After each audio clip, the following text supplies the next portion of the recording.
350 pounds of pure Chicago bulk.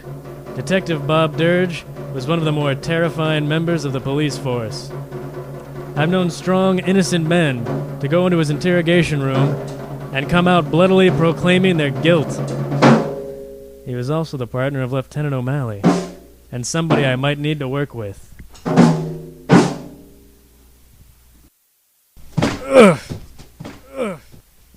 I didn't think you'd be dumb enough to come here, Priz. Detective O'Aaron was a friend of mine. He moved his face about an inch from mine.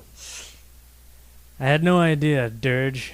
If I knew he was a friend of yours, I wouldn't have gone so easy on him. Ugh! Like a wop with that hat on. You a dago? You greasy Italian? You know, I always like plugging Goombas. They always squeal when they bleed. I bet you're a squealer. I can't wait to put you away, Dirge. It's a shame I'm not here to do that, but I've been hired to do your police work. You ain't going nowhere except where I put you. Then you can put me down. You're making a scene. It's tough to believe a confession of a bloody man after you threaten him like this in public. Have it your way, Priz.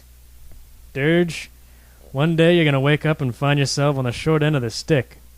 You're going to wonder how it happened, and I'll spare you the thinking, because it isn't your strong suit. Because you're going to be too stupid to know when you're the fall guy. I just hope that you don't ever land on me. Fall guy. That's real funny. Go and try your hand at police work, Seamus. I can't wait for you to end up worse. I winked at him, and his face turned red. I considered licking his mustache, but I didn't want to find out what was in it. I pushed through the door to the lieutenant's office, smiling at the big lug I left outside. I almost said hello, but stopped when I didn't see anyone to give it to. It was quiet, except for a television chattering in the corner of the spacious office. Nobody else was there except the photographs of 100 smiling politicians shaking the lieutenant's hand. Anybody home? It's S.M. Priz, here to see you regarding the Prizinni brothers. Ah, quiet, you fool, they're everywhere. Don't say their name. I'm here, behind my desk. Get up, you idiot. I've never heard anything so terrifying that you can't say their name. Prizinni. Prizinni. And now backwards. In his Europe. In his Europe. Prizinni. I don't think I can hear you. His usually tailored and pressed clothes had been reduced to rags. He was hiding behind his desk. His shirt was nothing more than cut scraps of cloth. His tie was cut off just below the knot. His spectacles were missing glass from one eye, and his badge was shattered and dangling from what remained of his shirt pocket. The lieutenant smelled like a peculiar mix of raspberry jam and rotten Chinese food, staring back at me in tight wife briefs as he spoke curtly. No, you're coming now. It's all right, they already did. They're everywhere. Everywhere? But here because then we could arrest them. I'm just here to hear what you know. Do you know where the Alderbodies are? Oh, put them on, little Seamus. They're on the television. Are you as blind as well as badly dressed? Sure enough, there they were. Bathhouse John, Hinky Dink Kenna, Vito the Italian Marzullo, Patty Baller, Old Man Natras, Tom Keene, and the rest of the kidnapped machine were all there, being forced to watch videos while a voice spoke over the tape. And we will never surrender the Alderbodies till Chicago doubles its output of greenhouse gases. Burn those tires! Crank up the AC in winter! Eat your beans! We don't care how you make it! You see, our company's invested heavily in Greenland's land. We have a slogan. It's not green. Yet! Would you like to invest? So this is how you know, eh? Could have been anyone that sent in this tape. Could have been Dillinger for all we know. Oh, I know. Holmes knows, too. He knows exactly where they are. I knew, too, but it was jammed out of me. Who's Holmes? Where are they? I'm not interested in this nonsense, Lieutenant. I just want to find them, collect my check, and get out of your hair. Oh, good luck, Sherlock. Speak to Professor Flagstaff from Newberry Library. He'll be able to help you. Flagstaff. I smiled and shrugged. The lieutenant must have felt he'd done his duty and went back beneath his desk. I went back to watching the video that was playing. The voice continued on, demanding more and more ridiculous things from the city of Chicago.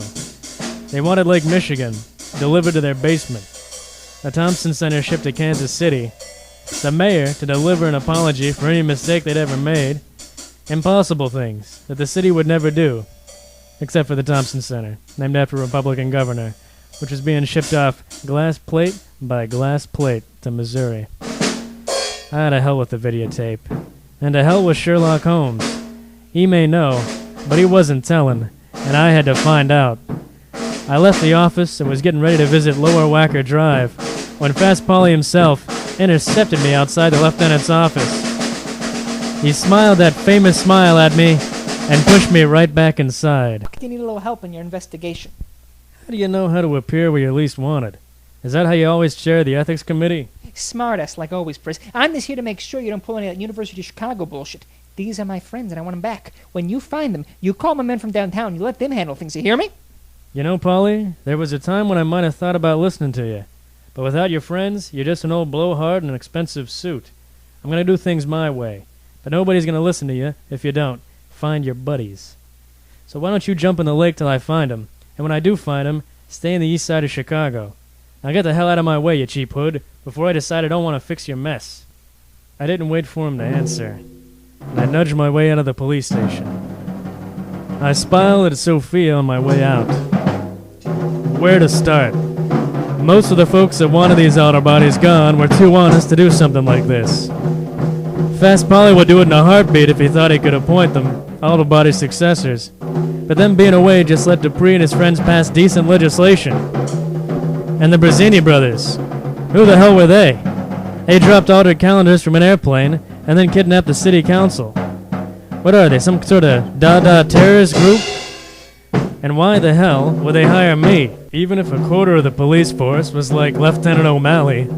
Hell, they still had men. Maybe Dirge and McGowan figured that this is the easiest way to get rid of me, or to make me worse, too. Well, like hell, I had other ideas. I was coming home with those Alderbodies. My first stop was Lower Wacker Drive. Something always smelled a little funny about that particular bit of the caper. Even in Chicago, things don't just disappear. Dada terrorists or not. I took a cab up north, the cabbie refusing to go closer than a few blocks away from the entrance to the pound. Bad memories, I guess. I passed a 20 to the guard, explained who I was, and asked to be taken where the truck disappeared. He told me that the cops had over it, that it was still a crime scene, and made me give him another 20. They'd reopened the path a few days after the caper, and I was left with solid concrete wall right after a bend. In the bowels of the city, everything gets coated in a thick layer of soot. It sticks to everything, and the walls are no exception. 100 feet down from where the truck disappeared, I pulled out a handkerchief and wiped the wall down. The usually black crud ruined another piece of clothing. I went back towards where the truck disappeared and wiped down the north wall. Same black crud. I wiped down the south side, and a thin layer appeared. I wiped again at a different part of the wall and got the same result. I went to the end of the section of the wall and discovered a line in the wall. I asked the guard for a crowbar, got it, and started pulling at the crack.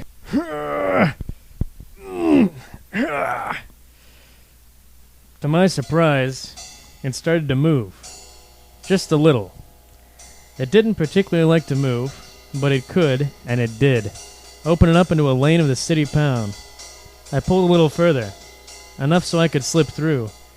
I shined my keychain flashlight at the exposed portion of the side of the wall, and saw that I was looking for. The concrete was stamped with the symbol of a C enveloping a B, the symbol of Bridgeport Construction, the biggest and most connected construction company in Chicago. I figured this was an inside job, but who knew whose insides?